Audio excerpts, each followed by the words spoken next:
Well, of all the TV shows that came out in 2026, most of them have terrible endings, especially for The Boys season 5 and Stranger Things. It had a pretty much a mid ending, not the best in the franchise.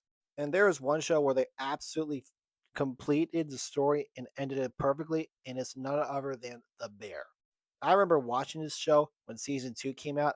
After that, I was completely hooked on the characters, the story. It was really well done. And honestly, I want to talk about it right here, my Boys. The season finale kicks off with a huge thunderstorm warning across the city of Chicago.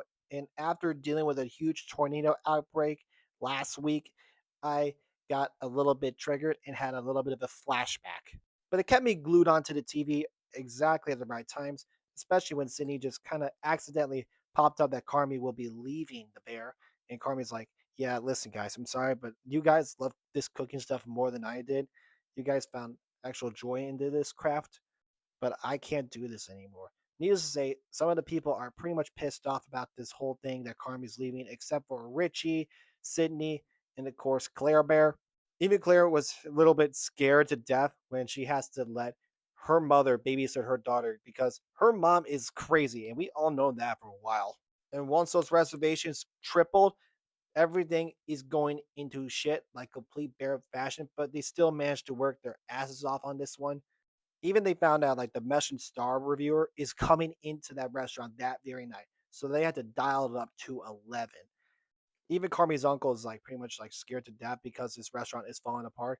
So he had to make some sacrifices by selling his brother's watch and try to franchise the beef brand into, of course, the Chicago suburbs. Great moment seeing Tom Scaling from WGN. I was like, oh, this is nice, very great.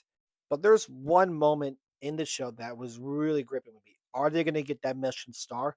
And of course, Carmi's phone was blowing up from an unknown caller. He let it go a lot of times in the show, and it turns out it was that Michelin star man. He was there in season 3 when, of course, they had a whole snow fiesta, and he gave the bear 2 Michelin stars. Honestly, it was amazing to hear that, and he was so excited to tell Sydney the news. And Sid finally did it. She became a Michelin star chef, and like it was her dream. She was so happy about it.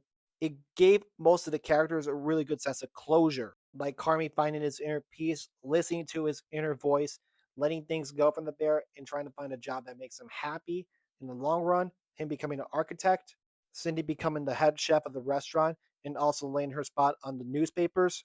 And where do I begin on my boy Richie? He had the biggest character arc throughout the whole entire show. You see him like fearing for his life since Carmi took over, making it all super bougie and stuff like that. He accepted that. It became one of the best waiters in all of the restaurant, and they were able to live up to their former friend's legacy, or in other words, Carmi's brother. And he was able to be an international businessman going to Japan with his shorty. I'm like, that a boy, let's go. And this show had something that you have, the building, the bond between people you work with. Sometimes those people will become family down the line. In my final verdict of the final season of The Bear, it is already a 5 out of 5. Let me know what you guys think about it in the comments down below, and always like and follow for more.